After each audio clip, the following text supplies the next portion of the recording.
નમસ્કાર વિદ્યાર્થી મિત્રો, આજે લેક્ચર નંબર 17 માં આપણે નવો ટોપિક ભણવા જઈ રહ્યા છીએ। આ ચેપ્ટરનો અંતિમ ભાગ છે ધ્રુવીભવન, તો જેને ઇંગ્લિશમાં કહેવાય પોલેરાઇઝેશન। તો વિદ્યાર્થી મિત્રો, આપણે સમજીએ ધ્રુવીભવન એટલે શું। તમે અગાઉ ભણી ગયા છો કે કોઈ દોરી હોય અને એને ઉપર નીચે આમ સરળ આવર્ત ગતિ કરાવવામાં આવે, એટલે કે આવર્ત ગતિ કરાવવામાં આવે, દોલિત કરાવવામાં આવે, તો આવું આકૃતિમાં દર્શાવ્યા મુજબ આવું તરંગ ઉદ્ભવશે। તો આ જે તરંગ છે એ અંતર સાથે એનું સ્થાનાંતર, તરંગના દરેક કણનું સ્થાનાંતર એ y દિશામાં થશે। તો આ તરંગ x દિશામાં પ્રસરતું હોય એટલે કે સમય સાથે અંતર સાથે દરેક કણનું સ્થાન કેવી રીતે બદલાય એ અહીં આકૃતિમાં દર્શાવ્યું છે। t બરાબર 0 સમયે આ ઘાટું છે એ તરંગ એ પ્રમાણે ગતિ કરશે। ડેલ્ટા ટી જેટલા સમયને અંતે આ ત્રુટક રેખા વડે દર્શાવેલ તરંગ આપણે જોવા મળશે। એવી રીતે વિદ્યાર્થી મિત્રો, જો x બરાબર 0 લેવામાં આવે તો સમય સાથે આ તરંગ કેવી રીતે દોલિત થાય છે એ અહીં આકૃતિમાં દર્શાવ્યું છે। એટલે સ્થાન સાથે સ્થાનાંતરમાં ફેરફાર અને સમય સાથે સ્થાનાંતરમાં ફેરફાર, એવી રીતનું આ તરંગ આપણે દર્શાવ્યું છે। વિદ્યાર્થી મિત્રો, આ જે તરંગ તમને દેખાય છે એ તરંગ એ સાઇન પ્રકારનું તરંગ છે, એટલે કે સાઇન વિધેય પ્રમાણે આ તરંગ સ્થાનાંતરિત થાય છે। તો આ તરંગ એ x દિશામાં ગતિ કરે છે, એટલે કે તરંગ પરનું દરેક આ દોરી પરનું દરેક બિંદુ એ x દિશામાં દોલિત થતું હશે। તો આને કહેવાય રેખીય ધ્રુવીભૂત, અને y દિશામાં એનું સ્થાનાંતર થાય છે એટલે એને કહેવાય કે y દિશામાં સ્થાનાંતરિત થતું હોવાથી એને કહેવાય y દિશામાં ધ્રુવીભૂત। એટલે કે xy સમતલમાં અને x ગણીએ તો xy સમતલમાં અને y ગણીએ તો xy સમતલમાં આ તરંગનું દોલન થાય છે, એટલે આને કહેવાય તલ ધ્રુવીભૂત તરંગ। તો આવી રીતે વિદ્યાર્થી મિત્રો, કે જે તરંગ xy સમતલમાં રેખીય ધ્રુવીભૂત અને y દિશામાં ધ્રુવીભૂત થાય તો એને કહેવાય તલ ધ્રુવીભૂત, xy દિશામાં xy સમતલમાં તલ ધ્રુવીભૂત તરંગ કહેવાય। એવી રીતે આને પણ વિદ્યાર્થી મિત્રો xy દિશામાં તલ ધ્રુવીભૂત તરંગ કહેવાય છે। હવે વિદ્યાર્થી મિત્રો, આ તરંગનું સ્થાનાંતર જો આપણે દર્શાવવું હોય તો આ રીતે દર્શાવી શકાય, y xt, એટલે કે સ્થાન અને સમય પર આધારિત આ સ્થાનાંતર છે, એટલે એનું સમીકરણ થશે a sin kx ઓછા ઓમેગા t। એટલે કે આ તરંગ એનું સ્થાનાંતરનું સમીકરણ a એટલે કંપ વિસ્તાર, આનો sin k એટલે તરંગ સદિશ એટલે 2π/λ, x એ સ્થાન બતાવે છે, ઓમેગા તરંગની કોણીય આવૃત્તિ અને t એટલે સમય। તો આવી રીતે વિદ્યાર્થી મિત્રો, જો તરંગ તલ ધ્રુવીભૂત હોય xy સમતલમાં અને y દિશામાં એનું સ્થાનાંતર થતું હોય તો સમીકરણ આ રીતનું લખી શકાય। હવે વિદ્યાર્થી મિત્રો, જરૂરી નથી કે તરંગ xy સમતલમાં તલ ધ્રુવીભૂત થાય। તરંગ માની લો કે xz સમતલમાં તલ ધ્રુવીભૂત થાય, xz સમતલમાં, તો અહીંયા આપણે લખાય કે z of xt, એટલે કે અહીંયા x હોય અને એ z હોય તો એ લખાય z। સૂત્રાર્થ થશે a sin kx ઓછા ઓમેગા t। તો વિદ્યાર્થી મિત્રો, તરંગ xy સમતલમાં તલ ધ્રુવીભૂત થાય કે zx એટલે કે xz સમતલમાં, સમીકરણ આ પ્રકારનું થશે। તો વિદ્યાર્થી મિત્રો, તમે સમજી ગયા હશો કે આ તરંગ એ તલ ધ્રુવીભૂત તરંગ છે। હવે વિદ્યાર્થી મિત્રો, તમે જાણો છો કે આ તલ ધ્રુવીભૂત તરંગની અંદર જે સ્થાનાંતર છે એ સ્થાનાંતર તરંગની પ્રસરણ દિશાને લંબ રૂપે છે, એટલે આ તરંગને લંબગત તરંગ પણ કહેવાય। તો આ તરંગ પણ લંબગત છે, આ તરંગ પણ લંબગત તરંગ છે। અહીંયા બે ક્રમિક કળા તથા 2π રેડિયન હોય એવા બે બિંદુ વચ્ચેના અંતરને તરંગ લંબાઈ લેમ્ડા કહેવાય। એવી રીતે આવર્ત કાળ 2π/ઓમેગા કહેવાય। વિદ્યાર્થી મિત્રો, પ્રકાશનું તરંગ એ લંબગત તરંગ છે, જેમાં વિદ્યુત ક્ષેત્ર અને ચુંબકીય ક્ષેત્ર એવા બે ઘટકો હોય છે। એટલે કે પ્રકાશનું તરંગ એ જ્યારે પ્રસરતું હોય ત્યારે પ્રસરણ દિશાને લંબ વિદ્યુત ક્ષેત્રના સદિશો દોલન કરતા, તો પ્રકાશ તરંગ એ વિદ્યુત તરંગ પણ આપણે ગણી શકીએ. ચુંબકીય ક્ષેત્રનો વાતાવરણ સાથે પ્રક્રિયા કરતું નથી એટલે આપણે એને ધ્યાનમાં લઈશું નહીં, પણ આપણે એવું સમજીશું કે પ્રકાશ તરંગ એટલે વિદ્યુત તરંગ. હવે વિદ્યાર્થી મિત્રો, આ જે પ્રકાશ તરંગ છે, વિદ્યુત તરંગ છે, એ જ્યારે પ્રસરતું હોય ત્યારે જો એના માર્ગમાં કોઈ એવી સીટ મૂકવામાં આવે, પ્લાસ્ટિકની સીટ, કે જે વિદ્યુત ક્ષેત્રના અમુક ઘટકોને પસાર થવા દે, અમુક ઘટકોને શોષી લે, તો એને પોલેરોઇડ કહેવામાં આવે છે. તો વિદ્યાર્થી મિત્રો, પોલેરોઇડ એ શેમાંથી બનાવવામાં આવે છે? તો એ પ્લાસ્ટિકની એક સીટ હોય છે અને એમાં લાંબી સાંકળ ધરાવતા અણુઓ એ ચોક્કસ રીતે ગોઠવાયેલા હોય છે અને એ અણુઓની દિશામાંના જે વિદ્યુત ક્ષેત્ર જ્યારે એમાંથી પસાર થાય, વિદ્યુત ક્ષેત્ર એટલે કે પ્રકાશ તરંગ જ્યારે એમાંથી પસાર થાય, અધ્રુવીભૂત પ્રકાશ એમાંથી પસાર થાય. વિદ્યાર્થી મિત્રો, અધ્રુવીભૂત પ્રકાશ એટલે જે પ્રકાશની અંદર વિદ્યુત ક્ષેત્રના સદિશો અસ્વ્યસ્ત રીતે દોલન કરતા હોય એને અધ્રુવીભૂત કહેવાય, અને જેમાં વિદ્યુત ક્ષેત્રના દોલનો ચોક્કસ રીતે દોલન કરે એક જ સમતલમાં એને કહેવાય ધ્રુવીભૂત પ્રકાશ. તો આવો અધ્રુવીભૂત પ્રકાશ જો પોલેરોઇડ પ્લેટ ઉપર આપાત કરવામાં આવે તો એની અંદર જે અણુઓ છે, લાંબી સાંકળ ધરાવતા અણુઓ, એ અણુઓને સમાંતર વિદ્યુત ક્ષેત્ર એમાં શોષાઈ જાય અને એને લંબરૂપે જે વિદ્યુત ક્ષેત્ર છે એને જે પસાર થવા દે, તો એવી દિશા કે જે વિદ્યુત ક્ષેત્રને પસાર થવા દે એને દગ અક્ષ કહેવામાં આવે છે. દગ અક્ષ. તો દગ અક્ષ એટલે એવી દિશા કે જેને સમાંતર વિદ્યુત ક્ષેત્ર પસાર થઈ શકે, તો એવી દિશાને કહેવાય દગ અક્ષ. પોલેરોઇડ એ ટુર્બિનેટ પ્લેટ એમાંથી બનાવવામાં આવે છે. તો પોલેરોઇડ એટલે અધ્રુવીભૂત પ્રકાશને એમાંથી પસાર કરતા એ ધ્રુવીભૂત કરે છે. તો એ જે ઘટના છે એને ધ્રુવીભવન કહેવામાં આવે છે. તો વિદ્યાર્થી મિત્રો, અધ્રુવીભૂત પ્રકાશ એને ધ્રુવીભૂત કરવા માટે જે રચનાનો ઉપયોગ થાય છે એને પોલેરોઇડ કહેવાય અને આ ઘટનાને ધ્રુવીભવન કહેવામાં આવે છે. હવે વિદ્યાર્થી મિત્રો, આપણે બે પોલેરોઇડ લઈને ધ્રુવીભવનની ઘટના સમજીએ. ધારો કે આ બે પોલેરોઇડ છે, આ પોલેરોઇડ 2 છે, આ પોલેરોઇડ 1 છે.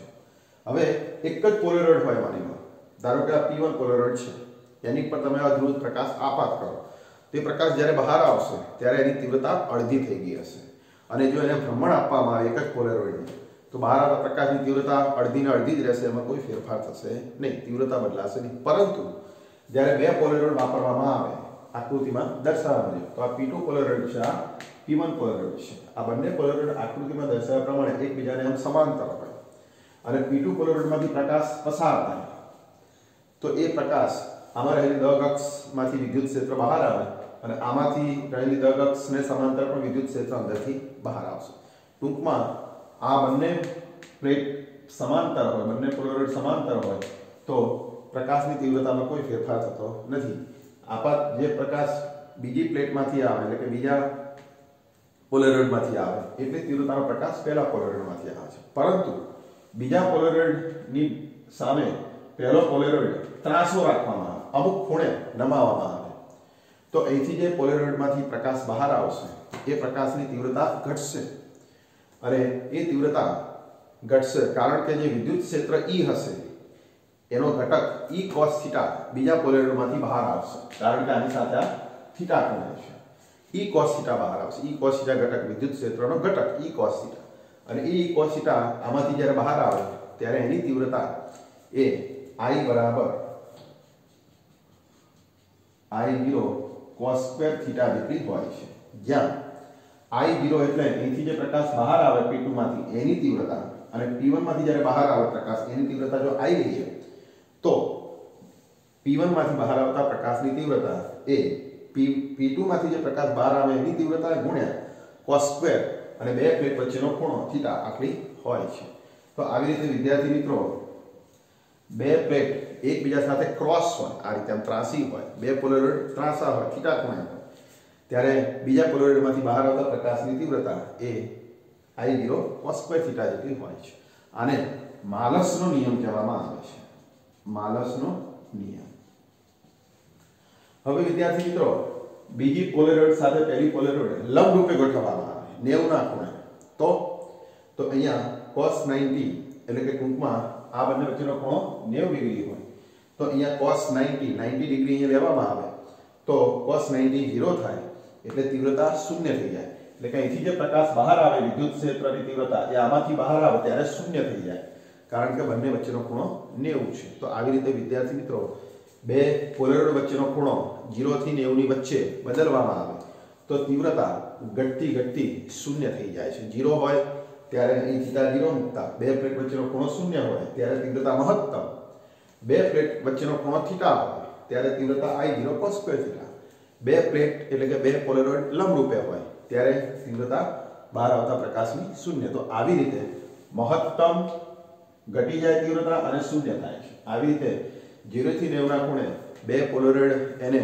જો ગોઠવવામાં આવે 0 થી 90 ની વચ્ચે અને થીટા વધારવામાં આવે તો તીવ્રતા ઘટતી શૂન્ય થાય છે. હવે અહીંયા બીજી બે આકૃતિ એવું દર્શાવે છે કે જો બે પોલેરોઇડ એકબીજાને સમાંતર હોય તો જેટલી તીવ્રતાવાળો પ્રકાશ આપાત થાય એટલી તીવ્રતાવાળો પ્રકાશ બહાર આવે, એટલે કે થીટા 0 I બરાબર I0. બે પ્લેટ વચ્ચેનો ખૂણો જો થીટા હોય તો તીવ્રતા ઘટી જાય છે. અહીંયા માની લો કે આ બંને વચ્ચેનો ખૂણો 45 ડિગ્રી હોય તો cos 45 એટલે 1/√2 એનો વર્ગ એટલે 1/2 એટલે કે તીવ્રતા અડધી થશે. I બરાબર I0/2.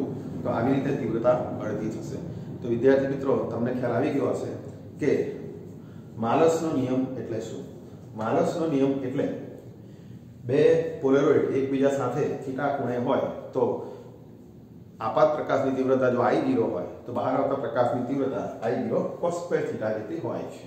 આવી રીતે માલસનો નિયમ આપણે તૈયાર કરીશું. તો પરીક્ષામાં 2 માર્કમાં 2 પ્રશ્નો પૂછાય. એક પ્રશ્ન પૂછાય ધ્રુવીભવન એટલે શું સમજાવો, અને તલ ધ્રુવિત પ્રકાશ અને અધ્રુવિત પ્રકાશ, અને પોલેરોઇડ એટલે શું, અને દગ અક્ષ એટલે શું સમજાવો.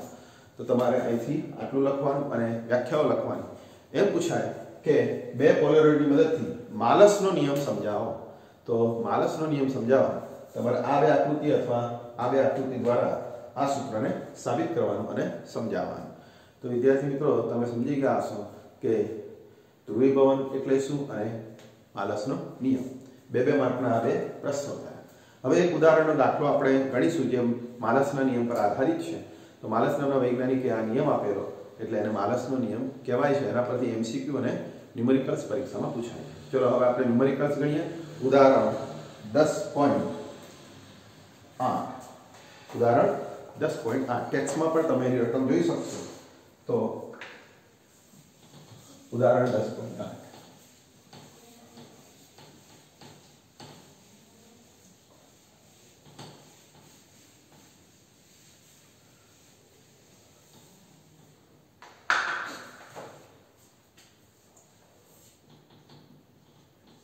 એની રકમ આ પ્રમાણે છે કે જ્યારે એક પોલેરોઇડ તકતીને એકબીજાને લંબ રાખેલ બીજી બે પોલેરોઇડની વચ્ચે રાખીને ભ્રમણ આપવામાં આવે છે ત્યારે નિર્ગમન પામતા પ્રકાશની તીવ્રતા કેટલી. તો એની ચર્ચા કરવાની છે. માની લો કે આ રીતે બે ટુર્મેલિન પ્લેટ છે. આ એક ટુર્મેલિન પ્લેટ, એમાં આને કહેવાય દગ અક્ષ અને કહેવાય ટુર્મેલિન પ્લેટ. હવે એટલે કે પોલેરોઇડ, આને કહેવાય પોલેરોઇડ. હવે બે એકબીજાને લંબ છે. આ એક છે અને આ બીજી ટુર્મેલિન પ્લેટ આ રીતે આકૃતિમાં દર્શાવ્યા પ્રમાણે આડી છે. એટલે કે આ બંને ટુર્મેલિન પ્લેટ એકબીજાને લંબ રૂપે છે. આ પ્લેટ નંબર 1 અને આ પોલેરોઇડ 2. હવે બંનેની વચ્ચે એક બીજી પોલેરોઇડ, આ પહેલી પોલેરોઇડ, આ બીજી પોલેરોઇડ, એટલે આને 3 નંબર આપે, ત્રીજી પોલેરોઇડ અને આ પહેલી, એની વચ્ચે કોઈ પોલેરોઇડ એને આ રીતે રાખીને ભ્રમણ આપવામાં, આને આ રીતે આમ ભ્રમણ આપવામાં. પોલેરોઇડ 2. બે પોલેરોઇડ લંબરૂપે છે અને એક પોલેરોઇડને આ બેની વચ્ચે રાખી અને આમ ભ્રમણ આપવામાં આવે તો અહીંથી જે પ્રકાશ બહાર આવે એની તીવ્રતા કેટલી, એની આપણે ચર્ચા કરવાની છે. તો વિદ્યાર્થી મિત્રો આપણે ધારી લઈએ કે અહીંયા પહેલી પ્લેટમાંથી બીજી પ્લેટ કે પહેલી અને બીજી પ્લેટ વચ્ચે થીટા ખૂણો હોય, P1 અને પ્લેટ વચ્ચે થીટા ખૂણો હોય ત્યારે જે પ્રકાશ બહાર આવે છે એની તીવ્રતા, અહીંથી બહાર આવતા પ્રકાશની તીવ્રતા એ કેટલી હશે? તો વિદ્યાર્થી મિત્રો એની તીવ્રતા એ I0 cos સ્ક્વેર થીટા હશે. કારણ કે I0 એટલે આપાત પ્રકાશની તીવ્રતા, I એટલે અહીંથી બીજી પ્લેટમાંથી બહાર આવતા પ્રકાશની તીવ્રતા. હવે બંને વચ્ચેનો ખૂણો થીટા હોય તો અહીંથી જે ઘટક બહાર આવે છે એની તીવ્રતા એ E cos થીટા હશે. એટલે સૂત્ર થશે I બરાબર I0 cos સ્ક્વેર થીટા. આને સમીકરણ નંબર 1 આપે છે. હવે પ્રકાશ ત્રીજી પ્લેટમાંથી બહાર આવે, પોલેરોઇડ 3 માંથી બહાર આવે, એટલે કે P2 અને P3 પોલેરોઇડ વચ્ચે. હવે આ બંને વચ્ચેનો ખૂણો કેટલો વિદ્યાર્થી મિત્રો? તો આ લંબ રૂપે છે, એટલે આ બંને વચ્ચેનો ખૂણો એ અહીંયા π/2 માઈનસ થીટા થશે. આ બે પ્લેટ વચ્ચેનો ખૂણો એટલે કે આ બંનેની દળ અક્ષ વચ્ચેનો ખૂણો, આ બંનેની દળ અક્ષ વચ્ચેનો ખૂણો આ π/2 માઈનસ થીટા થશે.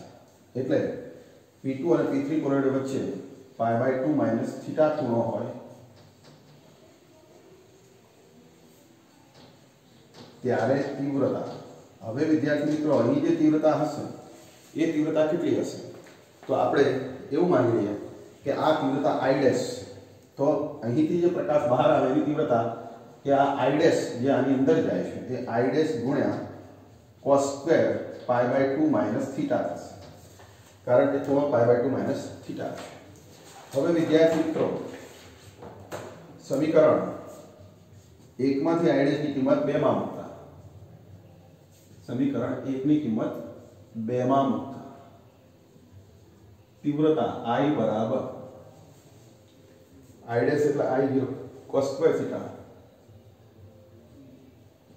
અને into cos square π/2 minus theta.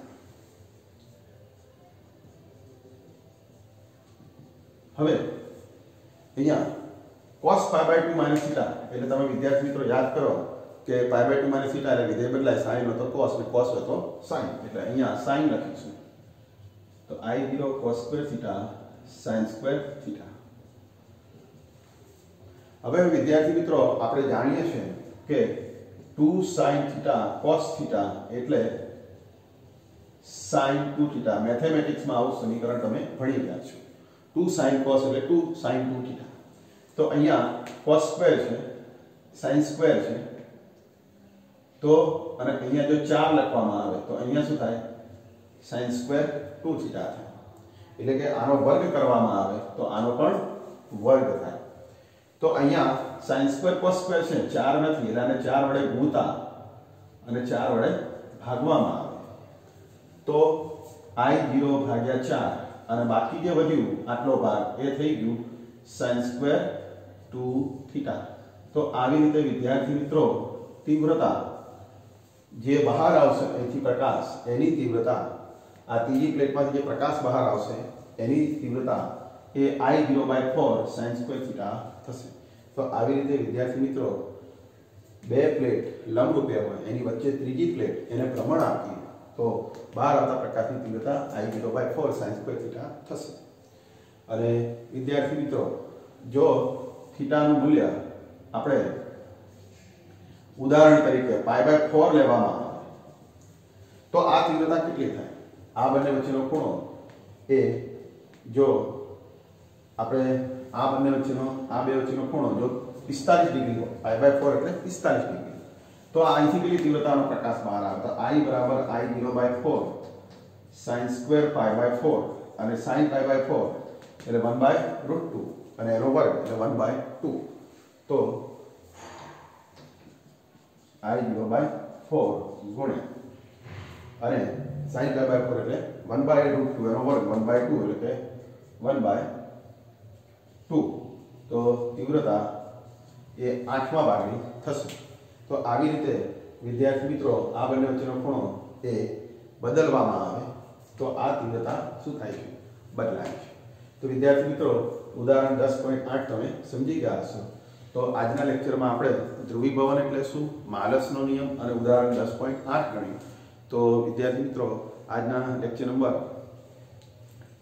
17માં તમે જે કંઈ ભણ્યા એ યોગ્ય રીતે તૈયાર કરશો તો નેક્સ્ટ લેક્ચરમાં તમે ઘણું બધું નવું શીખી શકશો. તો આશા રાખું છું કે તમે સમજી ગયા હશો. નેક્સ્ટ લેક્ચરમાં આપણે નવા ટોપિક સાથે ફરી મળીશું. તો ત્યાં સુધી આપ આટલું તૈયાર કરશો. જય શ્રી